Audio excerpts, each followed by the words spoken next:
শান্তি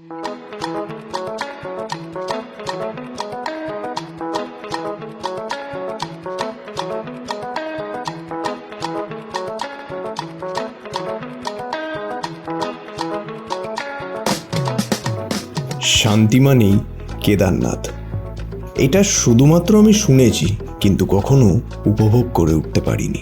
সত্যি বলতে এত খাটাখাটনি, হাঁটাহাঁটি, হাঁপিয়ে যাওয়া, হাড় মেনে যাওয়ার পর দেখতে পেলাম শান্তি।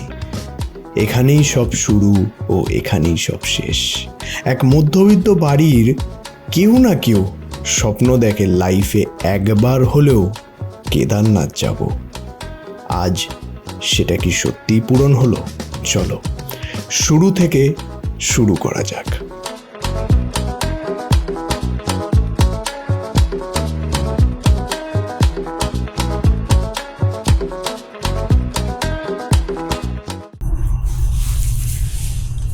সো তোমরা ঠিকই ধরেছো, একটা নতুন জার্নি শুরু হতে চলেছে। এইটা একটা সম্পূর্ণভাবে ভ্লগ সিরিজ হবে, অ্যান্ড এই ভ্লগটার জন্য আমি খুবই এক্সাইটেড আছি। অ্যান্ড আমি রেডি আছি, আমার ব্যাকপ্যাক করা রয়েছে, আমার মা বাবা রেডি হয়েছে, অ্যান্ড আমরা এখন বেরিয়ে পড়বো টুয়ার্ডস হাওড়া।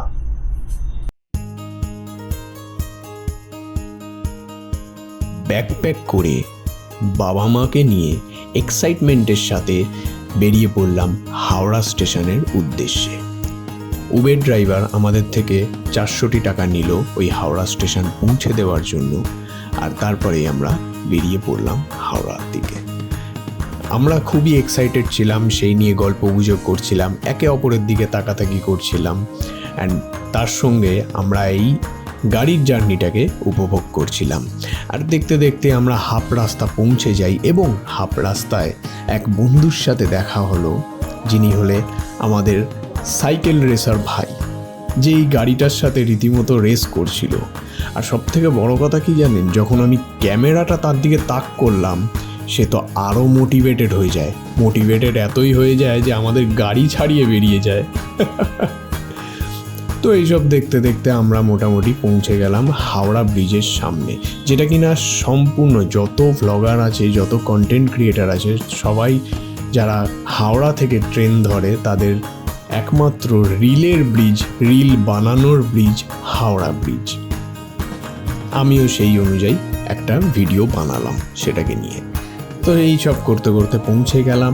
আমাদের ট্রেন হচ্ছে দুন এক্সপ্রেস, কিন্তু আমরা তাও 1.5 ঘন্টা আগে স্টেশনে চলে এসেছিলাম, কারণ একটু টাইম আমরা মনে করি যে বাফারিংয়ের জন্য থাকাটা ভালো। এইসব করতে করতে আমরা মোটামুটি, যেহেতু 1.5 ঘন্টা টাইম, আমরা চলে আসলাম একটা চায়ের দোকানে। সেখানে দাঁড়িয়ে আমরা সবাই মিলে মোটামুটি চা খেলাম, খাবার দাবার সব কিছুই নিলাম, যাতে ট্রেন জার্নি করতে আমাদের কিছুটা অন্তত ডিনার বলো যাই বলো এসব যাতে কিনে খেতে না হয়, যেটা আমি অনেক ক্ষেত্রে প্রেফার করি না। তারপরে আমরা ট্রেনে উঠে পড়লাম, যেহেতু আধা ঘন্টা আগেই দিয়ে দিল, অ্যান্ড তারপরে ট্রেন ছাড়ার পরেই আমরা ডিনার করে নিলাম নিজেদের মতন। ডিনার করে পরের দিনের অপেক্ষায় আমরা ট্রেনেই সময়টা কাটিয়ে নিলাম।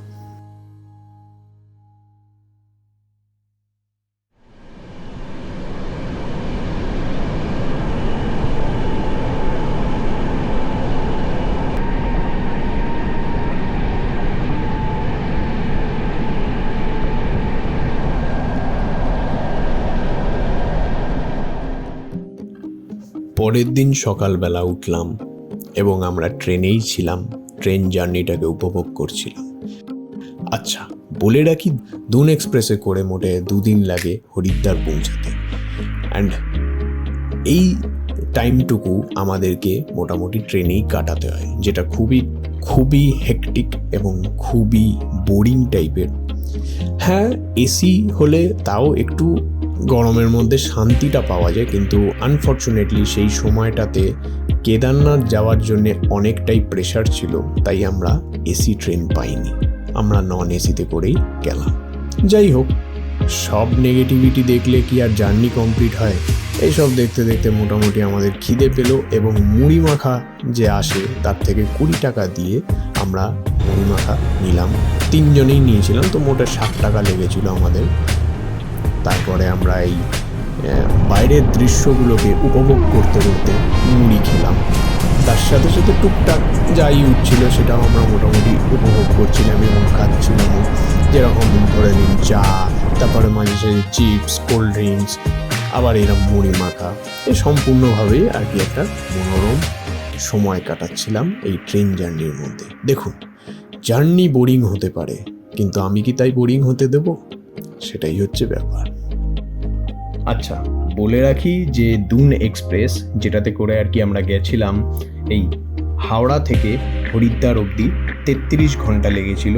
আর নন এসির পার হেড ভাড়া হচ্ছে 640 টাকা, আর এসির 3 টায়ার ভাড়া হচ্ছে 1700 টাকা। এর কোনো ইকোনমি ক্লাসের কোনো ব্যবস্থা নেই। আচ্ছা, যেটা আমি খুব রেকমেন্ড করি সবাইকে সেটা হচ্ছে কুম্ভ এক্সপ্রেস, হাওড়া থেকে হরিদ্বার, যেটা কিনা অ্যারাউন্ড 26 থেকে 27 ঘন্টার মধ্যে পৌঁছে দেয়। এটার নন এসির ভাড়া হচ্ছে পার হেড 680 টাকা, এবং এসির ক্ষেত্রে ইকোনমি কিংবা 3 টায়ার 1700 থেকে 1800-র মধ্যে।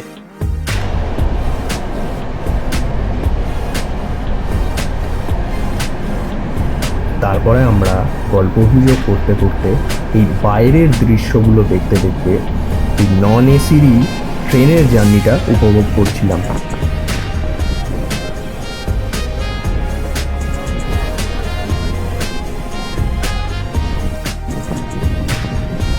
দেখতে দেখতে আমরা আর কি হাফ রাস্তা পৌঁছে যাই, অ্যান্ড রাত ভোরের মধ্যে আর কি আমরা হরিদ্বার স্টেশনের কাছাকাছি চলে আসি।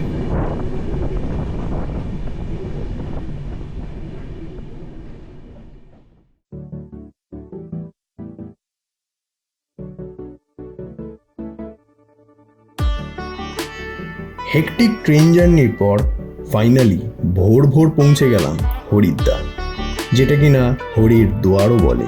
সত্যি কি তাই?